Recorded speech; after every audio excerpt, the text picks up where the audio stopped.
Hello and welcome to CX Today. My name is Charlie, and today I'm delighted to be joined by Matthew Jones, a product manager at EvaluAgent. Matt, thanks very much for joining us. How are you doing today? Thanks for having me, Charlie. Yeah, doing really well. Thank you. Yeah, well, it's great. It's great that you've joined us. And in this chat, we're going to be discussing some new research conducted by the contact center analyst ContactBabel, and we're going to be getting Matt's perspective on some of the findings and highlighting where everybody watching can go to learn more. And I thought I'd start with this stat from the report, which shows that fewer than 50% of respondents disagree that AI will be used to replace contact center employees. Now, I'll pop that up on the screen so everybody can look at the graphic where that stats come from to prove that I'm not making that up. But Matt, yeah, I thought it'd be interesting to get your take on this and kind of what were your initial thoughts when you saw this finding? Yeah, it's a good question. I don't think it was particularly surprising when we hear this day in, day out from prospects and clients here at EvaluAgent. I don't think there is going to be a world where AI will replace call center agents. I think yes, and perhaps we can chat about all the automation and the productivity gains that might come in the near future and possibly more in the looking ahead. But I think fundamentally there's always going to be a need for people to speak to people when they are trying to get their really stressful, emotive concerns dealt with.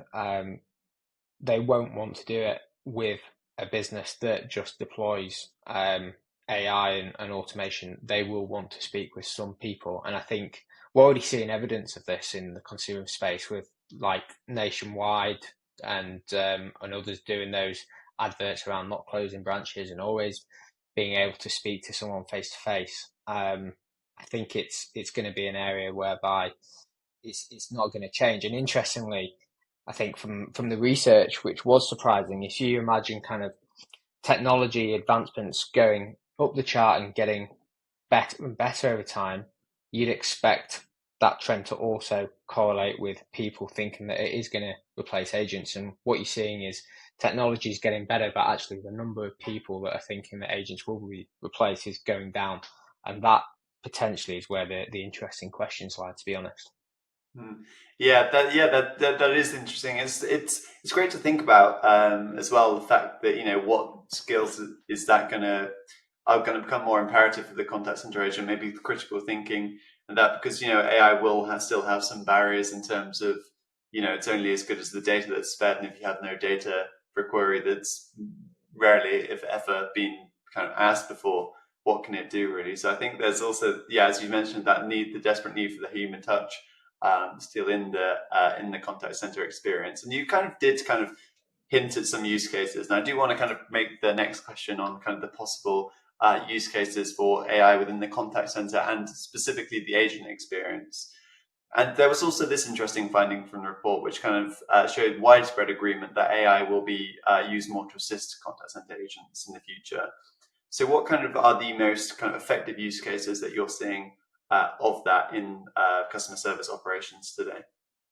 Yeah, and I think it's interesting when you look at that graphic in comparison to the other one. I think there's definitely that change in people's mindset whereby they are seeing AI as a co-pilot, as an assist tool that will help every persona in the contact center. To be honest, is my belief. I think it will start, and we're already seeing it start with assisting agents and kind of that um, generative AI responses. So based on the question, I think we've seen other vendors like Zendesk do this.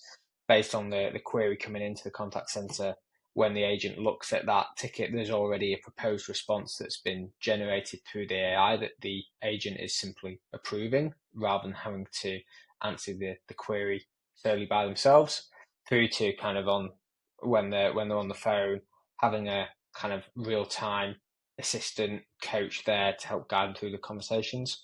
The first use case there, I like. The second use case, I don't particularly think is that useful. There's probably a whole conversation why that's the case, but it will be wider spread than that. I think there's so many use cases, even if you look at kind of in the QA and performance improvement space that we operate in, this notion of being able to take quality assurance up to 100% coverage, not just on compliance related queries whereby there's a binary outcome, but also when you're looking at those softer skills, being able to auto score your existing QA framework rather than re-engineer that framework for kind of historic speech and text analytics vendors, being able to use large language models to automate that scoring, being able to tag those interactions with topics, and still checking for compliance is a really strong use case. But also, I think there's the use case around helping those team leaders. So we don't just focus on helping agents and providing feedback to agents, but also I think team leaders have such a big impact on the customer experience that your organization is able to deliver as a whole. You're going to get quite quickly into the realms of manager assist, I think, whereby you are, as a team leader, perhaps preparing for a coaching session, and rather than having to read through the past 5 or 6 sessions to get a sense of what you spoke about last and what are the trends you're seeing, maybe an assistant, a co-pilot, so to speak, could do that for you.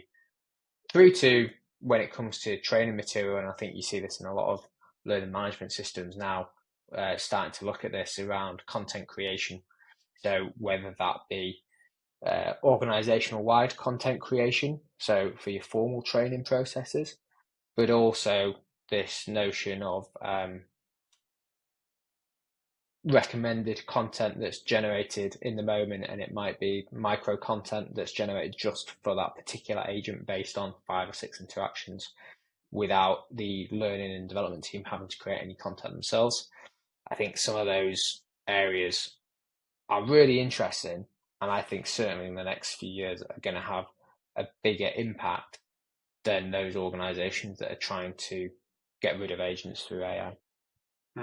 Yeah, there's lots of interesting points there. And as you say, we do see a lot of kind of those. We're hearing a lot at the moment of the agent use cases, such as kind of automating after call work, perhaps drafting customer responses for kind of the more simple contact reasons. And I've also kind of seen a use case where it's automating the note taking in front of an agent, which enables them to kind of to listen more actively, I suppose is the best way to put it. And there's lots of great stuff on the agent side, but then you think of the supervisor side too. And I think one of the best kind of integrations that I've seen in the contact center was actually the EvaluAgent and Zendesk that you mentioned there. And for every ticket to have kind of that, to have the quality score alongside of it, and then you can kind of split that between intents. You can look at which intents are our agents not able to kind of are struggling with, kind of question why, maybe ask some coaching, review some processes.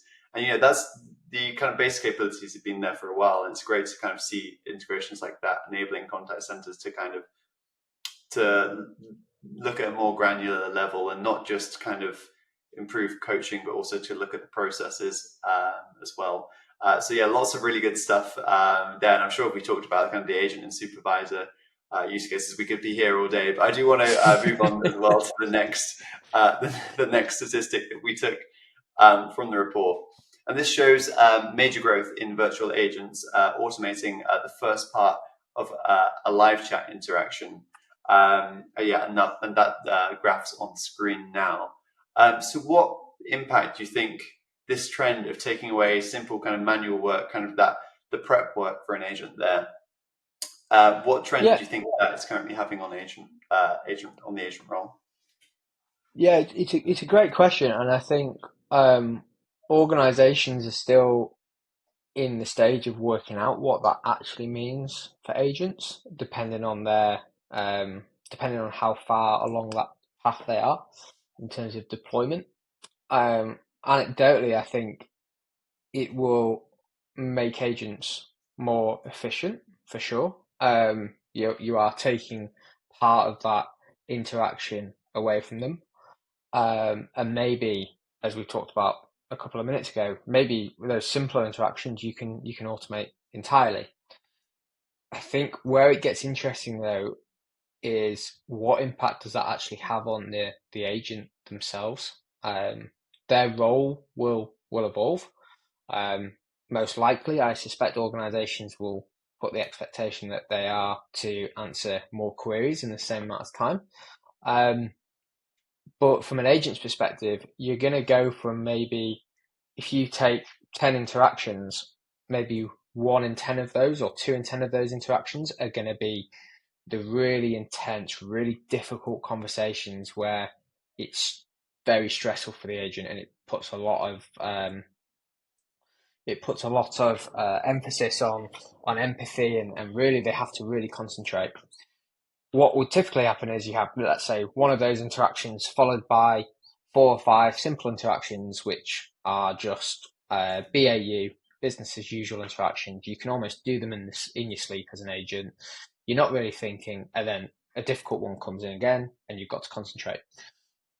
If you take away those simple ones, and the agent is then having to do difficult conversation after difficult conversation after difficult conversation, you're going to quickly get into the world of agents having pretty serious burnout problems and challenges, because they're going to need more breaks, because they're not getting that BAU ticket that they'd be used to. And I think it's, at this stage, it's really hard to say what that is going to look like, but I do believe that agent burnout is going to, and agent well-being is going to have to start taking priority when it comes to contact center leaders and what they're thinking about when they're thinking about the impact of AI, not just the productivity gains, to be honest. Yeah, yeah, I think that's interesting as well. If we think about how that changes the role of kind of quality assurance, and almost the need for quality assurance to become better connected with maybe WFM, for example. So you can use the quality assurance tool to spot how long after a time agents start to flag now once the kind of contact center mix changes, and use that information to kind of optimize the breaks and shift patterns too. And I think that's going to be another fascinating use of kind of the auto QA AI and the auto QA function, which I know you're very big on with EvaluAgent. And I think you also have kind of an integration with Injixo now, which is a popular WFM tool, which will allow contact center managers to do that more simply. But I'm sure, we shouldn't go into too much detail, I know, because you have a session on contact center AI coming up at the Contact Center Expo, and I don't want to steal all of that content.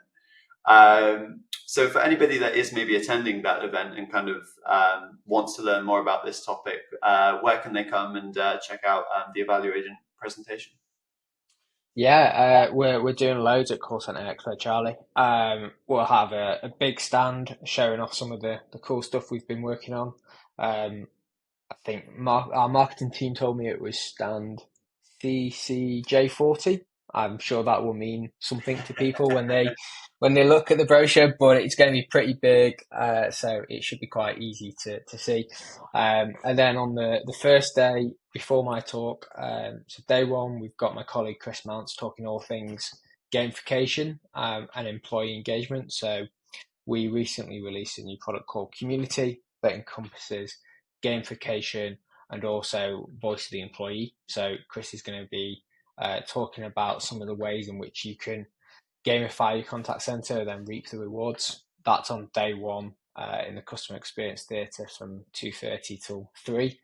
And then my talk's on day two, and that is all around transforming the contact center through AI. So it's in the future of the contact center theatre from 11:45 till 12:15.